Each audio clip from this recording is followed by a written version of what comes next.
कृष्णाय वासुदेवाय हरे परमात्मने प्रणतः क्लेशनाशाय गोविन्दाय नमो नमः। गोविन्दाय नमो नमः। श्रीनारद उवाच श्रीनारद उवाच व्रजे वसन्तं नवनीतचूरं व्रजाङ्गनानां हृदयस्य चूरम् अनेकजन्मार्जितपापचूरं चूराग्रगण्यं पुरुषं नमामि। मिथिलेश्वर नारद जी कहते हैं, मिथिलेश्वर तदंतर परात पर पूर्णतम साक्षात भगवान श्री श्याम सुंदर बसदेव जी के मन में अविष्ट हुए। भगवान का आवेश होते ही, उनका प्रभाव आते ही महामना बसदेव जी सूर्य और चंद्रमा अग्नि के समान उनमें तेज जो था उद्भासित बाहर से प्रकट दिखाई देने लगा, मानो वह दूसरे यज्ञ नारायण हो। सूर्येन्दो वहने संकाशो वासुदेवो महात्मना भूयांतमसा साक्षात् यज्ञ इवापर। फिर सबको भय देने वाले भगवान श्री कृष्ण देवी के गर्भ में प्रवेश कर गए। इससे उनके कारागृह का स्थिति जो थी देव की, उसे दिव्य दीप्त अग्नि के समान चमक उठी। उसमें मानो अंधकार में एक सूर्य का प्रकाश जैसे होते ही अंधकार विलीन हो जाता है, उस तरह से देवकी जी का दिव्य स्वरूप जो है प्रकट हो गया। देवकी उस तेजस्वी स्वरूप को देखकर कंस ने मन ही मन में भय से व्याकुल हो गया। वह इसके यह मन में ऐसा विचार आ गया, उसके प्रभाव को जान गया कि इतना सुंदर तेज जो है मेरे प्राण के हंता जरूर इस बार देवकी के गर्भ में आया हुआ है। उसके भय से वह व्याकुल हो गया और दिन रात वह अपनी मृत्यु का भय जब उसे सताने लगा तो भगवान की चिंतन जो है वह करने लगा। किसी विषय के किसी बात पर तभी चिंता होती है, चाहे वह शत्रु हो चाहे अत्यंत मित्र हो। तो वह शत्रु भाव में भगवान का चिंतन करते करते वह धीरे धीरे कृष्णमय होने लगा। उसके मन में यह सदैव विचार आते चले गए कि वह कैसा होगा। उनका स्वरूप ही मन जो है वह बढ़ाने लगा कि ऐसा होगा, इस तरह से सुंदर होगा, यह होगा। जब कोई काला वस्तु भी दिखाई देता था तो उसके दिमाग में, उसके मन में अब भय बैठ गया था कि वही कृष्ण है, वही कृष्ण है। अहो वैरानुबंधेन साक्षात् कृष्णोऽपि दृश्यते तस्मात् वैरं प्रकुर्वन्ति कृष्ण पाप्यर्थमाशुरः। अहो दृढ़ता पूर्वक बैर बंध जाने से भगवान कृष्ण की प्रत्यक्ष भांति दर्शन होने लगा।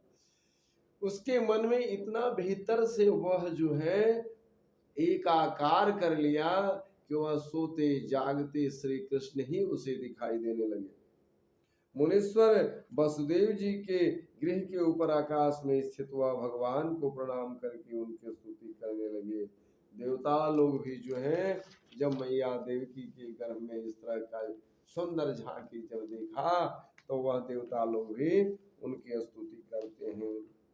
यज्जागरेषु भवतेषु परं हेतु स्विदस्य विचरन्ति गुणाश्रयेण नेतद्विशन्ति महदिन्द्रियैव संगास् तस्मै नमोऽग्निमय स्मृतिस्फुलिङ्गः नेवेषु तं प्रभुरवो बलिनां बलीयान् मायासु शब्दम् उत नो वशीकरोति तद ब्रह्म पूर्ण अमृतं परमं प्रशान्तं शुद्धं परात्परतरं शरणं गतास्म्यहम्। देवता लोग कहते हैं प्रभु आप सभी इंद्रियों के अधिष्ठाता देव समूह जिससे प्रकट होता है उसके अधिष्ठाता देव जिन पर प्रकट हो उन्हें प्रवेश नहीं पाते उस परात पर ब्रह्म भगवान श्री कृष्ण को हमारा आदर सादर नमस्कार है। बलवानों में भी सबसे अत्यंत बलिष्ठ कमल पर विराजमान होने वाले ऐसी भगवान श्री श्याम सुंदर के चरणों में ब्रह्म स्वरूप श्री भगवान के चरणों में मेरा बारंबार प्रणाम है। बिना परमेश्वर के अंशावतार असंसावतार कलावतार आवेशावतार और पूर्णा सहित अवतार विभिन्न प्रकार के विश्व में सृष्टि पालन और संहार के लिए भगवान समय समय के अनुरूप अनेकों प्रकार से अवतार ग्रहण करते हैं। युगों युगों कल्पों कल्पों में वंश अंश में कला द्वारा अवतार विग्रह धारण करते हैं, किंतु आज वह सौभाग्य पूर्ण अवसर प्राप्त हुआ है जो भगवान कि यह दिव्य तेज दिखाई दे रहा है जो भूतल पर भगवान का अवतरण होने वाला है। ऐसा देवता लोग जो है बार बार भगवान की वेदमयी वेद मंत्रों से उनकी स्तुति करने लगे। मनवंतरेषु च युगेषु गतांगतेषु कल्पेषु च सत्कलया स्वभूतुर्विभाति अद्यैव धाम परिपूर्णतमं तनोषि धामं विधाय बुद्धिमंगलमातनोषि। भगवान कहते हैं वह इतने भगवान का इतना दिव्य सुंदर स्वरूप है कि वह वाणी के द्वारा वर्णन नहीं किया जा सकता है। पूर्वो ततात्र कमनीय पुष्पताम कंदर्प कोट शतमोहन अद्भुतम च गोलोक धाम अधिशरण दुतिमादनाधानम राधावती धर्म धुरोधनम ददाम। आप पहले से परम कमनीय कलेवरधारी हैं और यहाँ आकर अवतार भी ग्रहण कर रहे हैं, इसलिए हे प्रभु आपको कोटि कोटि सत सत नमन है। आप सर्वोत्कृष्ट धर्म धन के धारिता आप राधा वल्लभ आप हमारे हृदय में धारण करें। नारद जी कहते हैं मुनियों में श्रेष्ठ ब्रह्मा आदि सारे देवता श्री हरि को नमस्कार करके भगवान का ध्यान और पूजन मानसिक करके सब अपने अपने घर को चले। नारद जी कहते हैं इस समय मुनियों के सहित ब्रह्मा आदि देवता श्री हरि को नमस्कार करके उनके महिमा को गान करते हुए स्वेच्छाचारी आकाश स्वच्छ मार्ग हो गया था, दिशाएं निर्मल हो गई थी, तारे अत्यंत उद्दीप्त हो रहे थे, भूमंडल पर प्रकाश ही प्रकाश छाया हुआ था, नदी नद सरोवर समुद्र जल स्वच्छ हो गया था।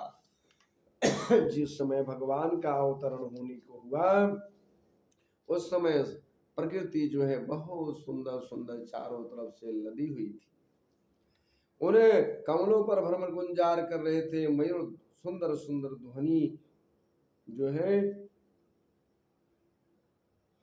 सुंदर सुंदर ध्वनियों से मयूर नृत्य कर रहे थे और गौएं मुख से रंभा रही थी, देवताओं की दुदुम्बियां बज रही थी, साथ ही साथ जयकार की ध्वनि आकाश मार्ग से चारों तरफ फैल रही थी।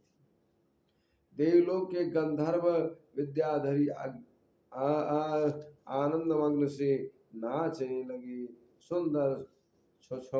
सुंदर मुख्य मुख्य देवता पारिजात मंदार आदि मालती के पुष्पों के द्वारा मेघ गर्जना करते हुए अत्यंत जल की वृष्टि होती है और वह भादों का महीना कृष्ण पक्ष की तिथि बुधवार रोहिणी नक्षत्र हर्षण योग तथा वृष लग्न में भगवान का वृष लग्न में और ववकरण में अष्टमी तिथि की आधी रात में के समय भगवान का चंद्रोदय जब होता है, उसी समय जगत के अंधकार को मिटाने के लिए मैया गो देवकी के गर्भ से साक्षात श्री हरि विराजमान हैं और उनका आविर्भाव होता है। कंठ में प्रकाशमान स्वच्छ विचित्र मुक्ताहार वक्षस्थल पर शोभा और सुंदर बढ़ा रहा है। चलद्वादभूतं हरिकुलं श्री तदुजार गुणमेखलाधिष्ठितं मयूरपन्दाक्ष मधुभूतध्वनि पालिनं नवजाम्बुनदे दिव्यवारणाम् ॐ सतद्दैर्या सुभगं चलनीयलालकसमुखम् ॐ चलन्मुषान्मोहरं परं शुभदं सुन्दर अम्बुजेक्षणं कृता चित्रमण्डनं सततं कोटिमतो मनोजमोहनं परिपूर्णधाय प्रवरणां पुनः ॐ गणेकुले वध्यानिवादपरं त्वमेक्षसुदं यदुत्तमम् हरिमाकदनुस्तवै स्तवनं प्रणिपत्य सुपतिम् आनन्दकन्दं गतिभिः सुतगीताञ्जलिः। बोले वृंदावन बिहारी लाल की जय, राधा रानी सरकार की जय। वसुदेव जी कहते हैं, एको यः प्रकृति गुणनेक धामी हता त्वं जनक हुतास्य पालकस्य त्वं निर्मिते स्फटिकं वर्णी तस्मै श्री भुवनपतिं भगवती तुभ्यमते नमामि तुभ्यम्। बोले वृंदावन बिहारी लाल की जय, श्रीमन नारायण भगवान की जय। जिस समय भगवान का इस धराधाम पर अवतरण हुआ, गौ देवता ब्राह्मण भक्तजन बच्चों के साथ उद्भट भूमि पर भ्रमण करने के लिए वह जो है अवतीर्ण हुए। इस भूपतल पर समस्त कीर्ति नाम भूपति लोग भूनेपति कंस मुझे बताइए वह किस तरह की स्थिति है। नारद जी कहते हैं, हे मिथिलापति या सर्व देवता रूपिणी भगवान श्री हरि ही स्वयं भगवान विष्णु हैं। ऐसा परिपूर्णतम श्याम सुंदर श्री कृष्ण की अवलंकृत हैं। परिपूर्णतम भगवान श्री श्याम सुंदर श्री राधा रानी के साथ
हे कृष्ण हे विगणित तांडवपते परीश गोलोक धाम कृष्ण ध्वजयादिदेव पूर्णेश पूर्ण परिपूर्णत प्रभो मां त्वं पाहि पाहि परमेश्वर कंस पापा।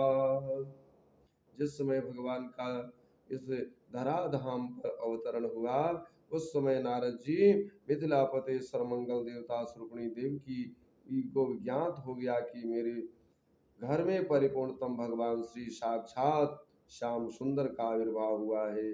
अतः उन्होंने नमस्कार करके भगवान का सुंदर शब्दों में स्तुति किया। हे प्रभु, आप मेरी रक्षा कीजिए। हे प्रभु, हे परमेश्वर, हे स्वामी, हे गोलोक निवासी, हे धाम मंदिर के ध्वजा आदिदेव, हे पूर्णतम पुरुष, हे परमेश्वर, आप इस कंस से मेरी रक्षा कीजिए। नारद जी कहते हैं, तच्छ्रुत्वा भगवान कृष्ण परिपूर्णतमं स्वयं अस्मितो देवकी सौरी प्राह व्रीजनार्दनः।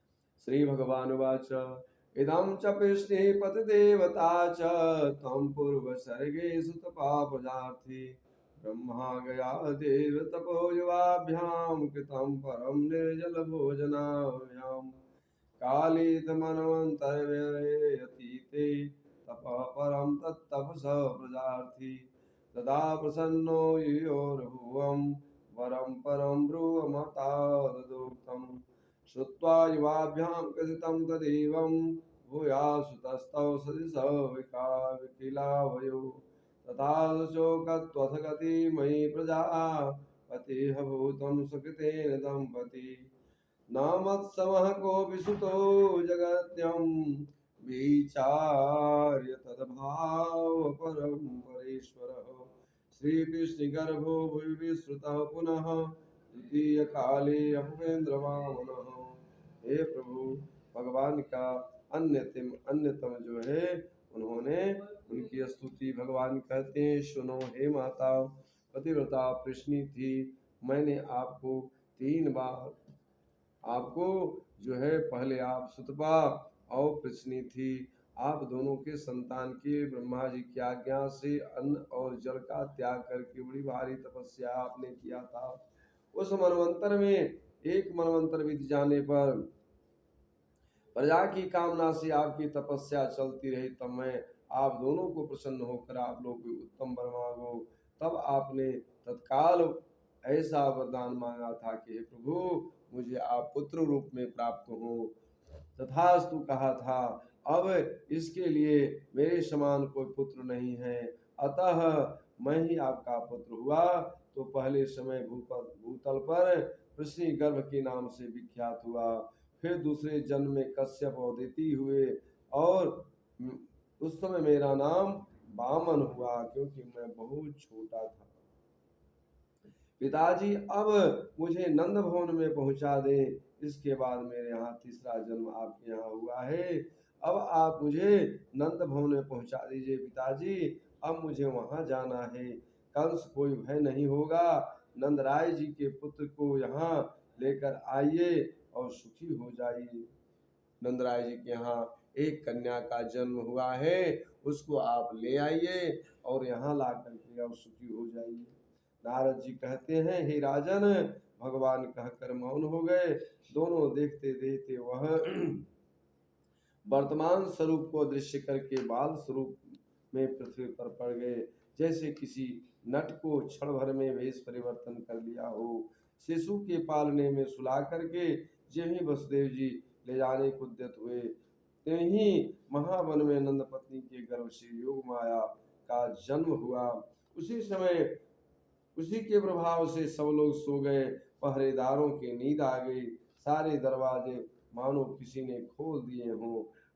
जो बड़ी बड़ी सिक्कड़ लगे हुए थे, सब सिक्कड़ टूट गए, सारे बंधन खुल गए, और अंधकार जहां था अंधकार का नाश हो गया। आकाश में बादल घिर आए, जल की धीमी धीमी जो है बारिश होने लगी, फुहारा पड़ने लगा। उस समय यमुना जी के जल के मानो वेग से बहने के कारण ऊंची ऊंची लहरें और भंवरे पड़ रही थी। कालिंदी जी ने, यमुना ने वसुदेव जी को तत्काल मार्ग दे दिया। नंदराय जी ने सारा ब्रज में गाढ़ी निद्रा में सो रहा था। वहां पहुंचकर वसुदेव जी ने यशोदा मैया के बगल में जो सुंदर से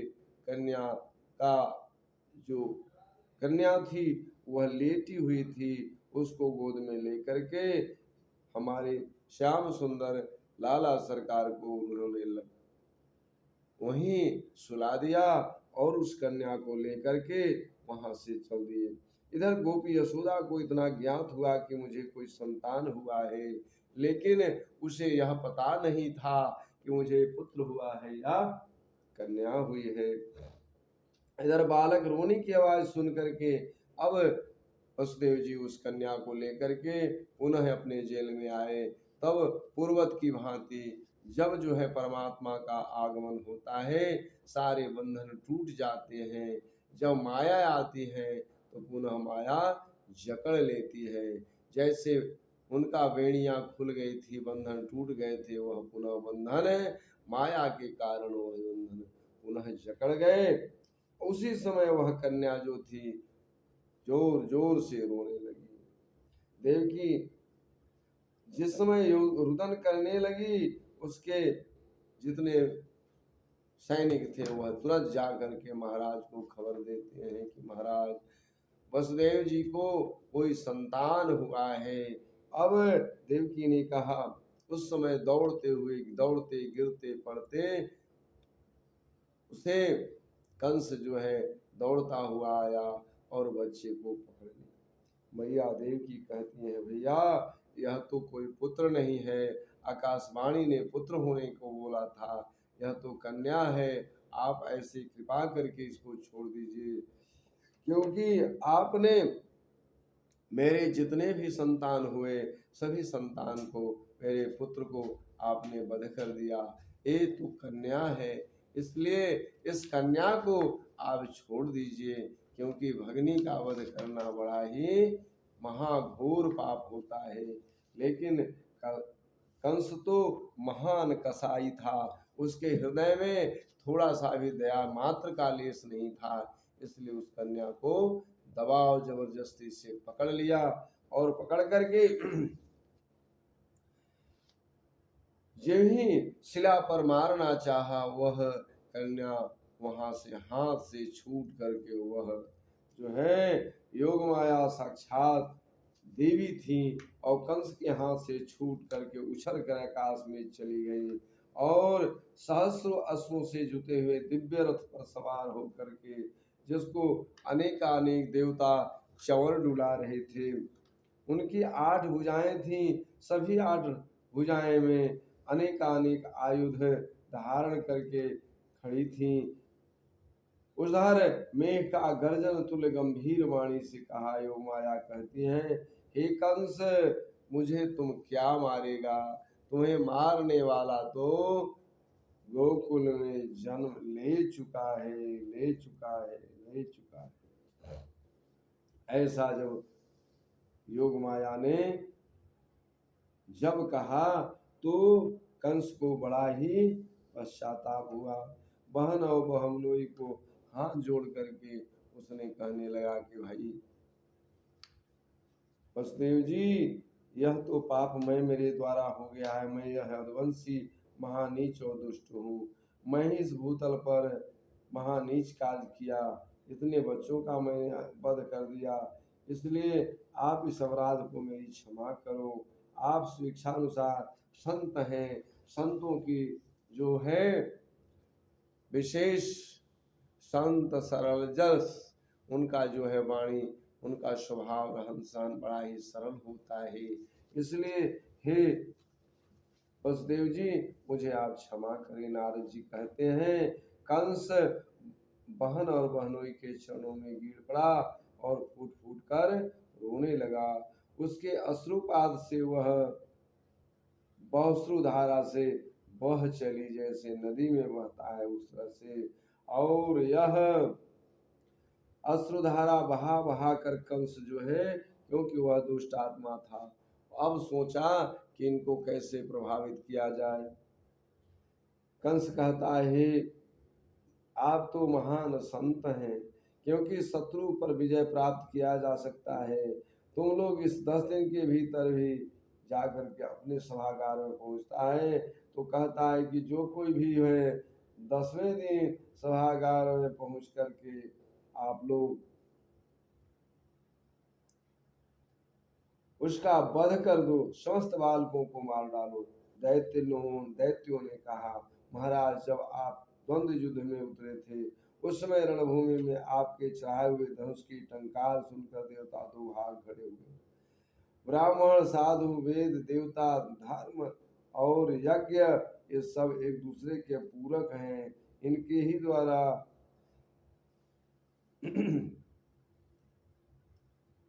इन्हीं के द्वारा जो है हर कार्य किया जाता है। महाविष्णु है जो अपने शत्रुओं के स्वरूप उत्पन्न हुआ है।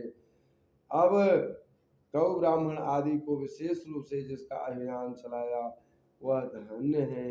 नारद जी कहते हैं, कंस ने दैत्य को यह कहने की आज्ञा दे दी। इस प्रकार उसका आदि आदेश पा करके महान उद्भट विज्ञान स्वरूप दुष्ट दैत्य आकाश में उड़ कर चले और गौ ब्राह्मण आदि को पीड़ा देने के लिए वह नवजात बालकों की हत्या करने लगे। आसामुद्भुता मेतले विसन्त्या गृहे गृहे कामरूप धरा दैत्य शेरु सर्पाखौ यथा उद्भुता दैत्यास्तत्रापि कंसनोदिता कपिसुरापो लिहतो ग्रामोऽभवत्। वैदेही मिथिला नरेन्द्र उपेन्द्र भक्ता धर्मिष्ठ मुख्य सुतपो जनकहो प्रतीप्तान् प्रतापिन् एतत्सदां च भुवि हेलन अंगराजन् सर्वक्षिणेति बहुलाश्वचतुष्पदार्थान्। दैत्यों की यह भूतल पर दिन प्रतिदिन जो है अन्याय अत्याचार बढ़ता चला गया। हे मिथिल वैदेह कुलनंदन मिथिला नरेश विष्णु भक्त पर धर्मात्माओं में मुख्य परम तेजस्वी हैं, प्रतापी हैं। हे राजन आप धर्म के स्वरूप हैं। बोले वृंदावन बिहारी लाल की जय। अच्युत भगवान की जय। श्रीमन नारायण नारायण नारायण अच्युत नारायण नारायण नारायण गोविंद नारायण नारायण नारायण श्री हरि नारायण नारायण नारायण श्री हरि नारायण नारायण नारायण श्रीमन्नारायण नारायण नारायण श्रीमन्नारायण नारायण नारायण श्री हरि नारायण नारायण नारायण। बोले गोविंद भगवान की जय। अच्युत भगवान की जय। राधा माधव भगवान की